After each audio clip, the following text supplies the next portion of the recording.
Hello and welcome back to the UCLA Bruins Insider Podcast. I'm your host, Andrew Ferguson, writer for UCLA on SI. Today we're going to be taking a look at UCLA's regular season and kind of evaluating the wins and losses that could help us pin where UCLA could drop out in the March Madness tournament. But before we get started, I want to thank everyone right now who's listening. Apple Music, Spotify, or even YouTube, it all means a lot to me, and I simply cannot thank you enough. But without further ado, let's get right into it. So obviously, regular seasons aren't really, the main source of kind of pinpointing where a team will fall in March Madness, right? I mean, we've seen low seeds make it to the Final Four, Elite Eight, things like that. March Madness is a very crazy thing in general. That's why it's called that, because you never know who is going to be the better team on any given matchup. But there are a few tellers to that, right? And kind of, giving us a prediction. For example, offensive efficiency, defensive efficiency, things like that. For UCLA, they've scored, 77.7 points per game, which ranks them 129th out of 365 in the league. Not good and not bad. They're kind of in the middle of the pack there.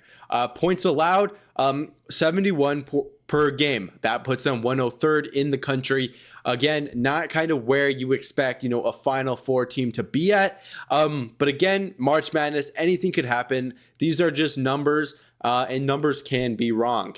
But just kind of going off that, strength of schedule, UCLA ranks 24th in the country. I think that is a very, strong teller of how well UCLA will be able to kind of go in March Madness. But kind of looking at the wins and losses that UCLA has accumulated, we'll start off with the losses. For one, Arizona way back at the beginning of the season in that October, November time, everything is just kind of getting, kicked off. UCLA would drop this game to fall to 3-1 to Arizona. They would lose 69-65. And mind you, Arizona is the number one team in the Western region, a region that I wish UCLA was in, because obviously that is a region that, gives UCLA a better path into making a deeper run compared to the Eastern region. But still, besides that point, I think that loss really tells us, something about UCLA. And you got to remember, UCLA back then was a completely different team, right? Trent Perry was still on the bench. Donovan Dent had really not found his rhythm by then. It even took us all the way down into, January before we saw Donovan Dent really pop off. But, a loss to this, right? A 4-point loss to a number one seeded team, that tells you a lot about kind of the heart and, the talent of a team, right? Any other team I feel like goes up against Arizona, they would get blown out by 20. They are a talented team. And obviously Arizona has accumulated some losses. I think most recently that I can remember is Kansas. But Kansas is, a 4 seed in the tournament in the Eastern region. So again, they have definitely earned their seed. They are a good team. There's no really question marks surrounding that. But for UCLA, a team who was missing the tournament, for most of the season, then they kind of got hot to end the season. Now they're at a 7th seed. A loss like that really speaks to how well UCLA is kind of developed over time. And because of that, I really see UCLA being able to pull off a few upsets. But the second loss tells kind of a different story, right? You have, Cal. Cal is a team who, has struggled all season. They're not really talked about. But this game was a major blow to UCLA. They lost this game. There's a lot of factors. UCLA choked a big lead. They did not have Tyler Bilodeau in the lineup. I think he was dealing with an injury. So again, things like that kind of take into account. But then kind of looking down, that is a kind of a loss that is, reminiscent of a first or second round loss. I would really put, Cal in a similar level to UCF. I mean, UCF is a good team. They made the tournament, of course, but still they're not, on the scale of, some of the other teams UCLA has had to face this season. So that's why this loss is kind of scary. It shows that UCLA can bleed even against some of the worst teams in the country. But besides that, I think UCLA is past that loss. I mean, we really haven't seen them lose a game similar to this in a long time, right? That was probably the last occurrence. I mean, think back to the other losses: Gonzaga, Iowa, Wisconsin, Ohio State, Indiana. These teams are not necessarily on the same level as UCLA. I mean, as Cal, I meant, sorry. But again, a tough loss, but I think UCLA's moved on from it. But it still shows that, UCLA is a vulnerable team to some of these weaker opponents. The next loss I want to talk about, I just said it, Ohio State, right? Ohio State is, around where UCLA is, in the tournament, right? I think they are, a good seed, not the best seed, but they were able to get an 8th seed in this year's tournament, which again kind of speaks to, the level of competition UCLA has kind of fallen to this year, right? Obviously Arizona being one of the best, Cal being probably the worst, and then Ohio State right in that middle, right? They're a little bit worse than UCLA as of now. I mean, they're an 8th seed. They still worked hard to get there. But besides that, a game where you lose 12 points to a Big Ten rival is a little concerning. But however, it should be taken into account that this was an away game.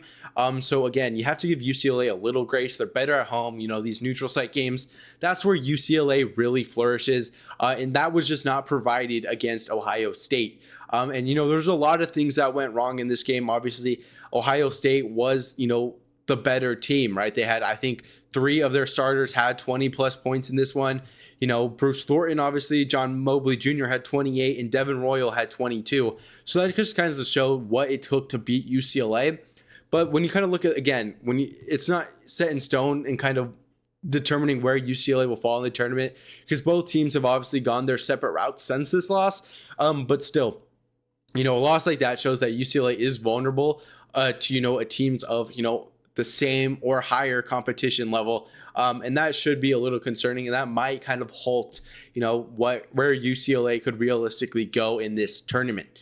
But yeah, so those are the 3 losses that I really wanted to highlight. I could talk about Minnesota, but again, I feel like that is just a fluke game where, again, UCLA just is a bad team on the road, playing, that far away from LA, travel. And, it's not going to be much different from, having to play in Pennsylvania against UCF and then maybe UConn if the Bruins are able to advance. But again, I'm not really worried about that Minnesota loss and all of these losses to begin with, but it just kind of gauges where UCLA is as a team. I think UCLA is a fresh team. They have gotten so many wins that kind of counteract those, and that's what I'm going to talk about next. So the next win the first win I wanted to talk about is against number 4 Purdue. They were able to win, 69-67, a very close game, but it showed that UCLA has the grit to go up against, the Goliaths of, college basketball. At that time, Purdue was ranked number 4 in the country, so it was clear UCLA was not deterred by, a low number next to their opponent's name. And that's what is going to help ultimately build UCLA, give them that confidence and momentum, whatever you want to kind of categorize it as, to, take down UConn. And again, UConn, number 2 seed, probably going to be UCLA's second round opponent. And the Bruins probably know that.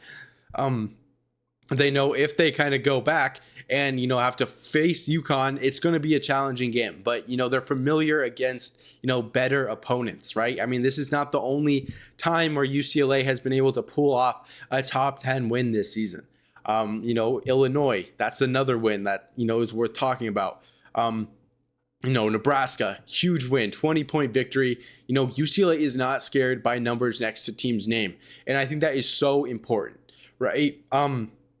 So the next one I really wanted to talk about was Illinois, a buzzer beater win. UCLA went, toe to toe with a number 10 team in the country, right? Following 2 terrible losses to Michigan and Michigan State. So again, that kind of tells us that UCLA can, play sustained basketball. And that was a question after the Indiana loss where UCLA would go into double overtime and then lose off of, free throws. So again, UCLA being able to go up against a much better team on paper and take them into overtime and win off a buzzer beater. Those are the type of wins that UCLA is expected to have to go through in March, right? Against UConn, against Michigan State. That's why I project UCLA will play in, Sweet 16. But just things like that are important for UCLA and kind of building that character that will push them forward into this tournament. The next one I really want to talk about is, the most recent top 10 win against Michigan State, where UCLA was able to win 88-84. And, this game was, a testament to what this UCLA team is. It's the most recent, right? So that ultimately gives UCLA, that puts a light bulb in UCLA's head that, they could take on some of these better opponents, right? They controlled that game ultimately from start to finish. I thought the Bruins played extremely well. UCLA was in the lead for 83% of that game. So again, that just shows how UCLA can be dominant against better teams. And with that win fresh in their mind, the Purdue loss right after that, I don't think that one stings. You had Donovan Dent out, Tyler Bilodeau out. If anything, that's a positive win. But that's why the Michigan State win is just that much more important. It's a fresh win in people's minds. And ultimately, you can't complain with the result of that game. UCLA could face them later on in the tournament, which again, that kind of gives us a gauge of how far UCLA can go. If they make it past UConn, then they have the ability to face Michigan State, a team they just manhandled, right, for 83% of the game, to face Duke in the Elite Eight, another team who I project UCLA will have to play. But again, that kind of tells us the story of how UCLA will be able to make a deep tournament run. But that's all I really have today. Again, I just want to preface that these wins really don't matter, right? They're just numbers, and what actually matters is what UCLA is able to do on the court. I could say all of this, and UCLA shoots 30% from the field, gets absolutely manhandled by UConn or even UCF, and they're out of the tournament just like that. But that's all I really have today, and I appreciate you guys listening. Again, I'm Andrew Ferguson, and as always, fours up and have a good day.